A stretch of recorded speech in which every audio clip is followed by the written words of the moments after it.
Mantan ajudan Pak Prabowo buka suara, membuktikan pernyataan Gus Dur, Pak Prabowo orang paling ikhlas di Republik ini. Dari 2010, 11, 12, 13, 14, 5 tahun persis, saya tinggal serumah dengan beliau.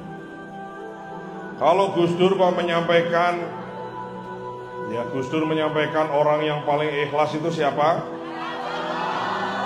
Saya mengalaminya karena saya tinggal serumah dengan beliau. Ada satu masa, tahun 2014 yang lalu, 2014, dulu Pak Prabowo Pilpres melawan Pak Jokowi.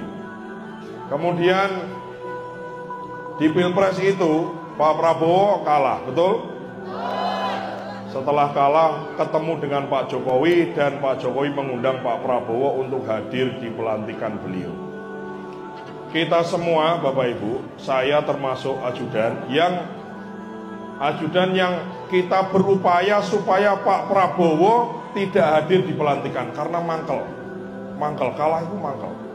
Jadi kita berupaya supaya Pak Prabowo tidak hadir. Apa yang terjadi? Yang terjadi Pak Prabowo hadir di pelantikan, kasih hormat kepada Pak Jokowi yang baru saja dilantik di hari itu di gedung MPR.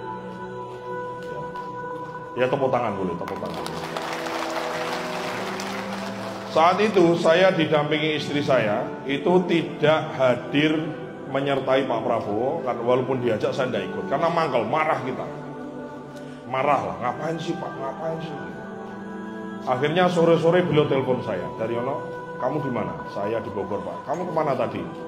Saya nggak terima Bapak hadir di MPR. Buat apa? Pak Jokowi dulu begini, dulu begitu, kita kata beliau, dalam berbangsa dan negara tidak bisa seperti itu. Besok kamu ngadep saya ke Hambalang di rumah beliau, makan pagi kamu temani saya. Saya makan pagi bareng dengan Pak Prabowo, saya protes, saya mangkel.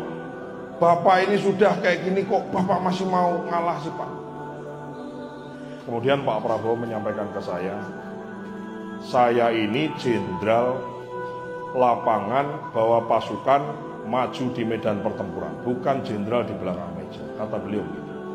Pernah nggak kamu ngalami Daryono, bom ranjau meledak di depan mata kamu, deng, sepatunya terbang saisinya, artinya sepatunya itu terbang sak sikile. Pernah nggak? Saya jawab belum pernah. Kalau kamu lihat di depan kamu ranjau meledak, deng, di belakang kamu meledak, deng, kamu jadi komandan, apa yang harus kamu lakukan? Kalau saya diam saja, pasti saya selamat. Tapi saya nggak mungkin diam. Saya harus nolong anak buah saya. Maka mati-mati deh, kata beliau. Beliau mengatakan, saya seumur hidup 3 kali kesempatan mengucap 2 kalimat syahadat, karena sudah pasti saya pasti mati. Tapi apa yang Allah Tuhan berikan kepada saya, Daryono? Tuhan berikan keselamatan, tidak hanya keselamatan, tapi diberikan keselamatan dan diberikan panjang umur sampai sekarang. Bukan hanya keselamatan dan panjang umur, tapi diberikan keselamatan, panjang umur, dan diberikan kekayaan sebanyak ini.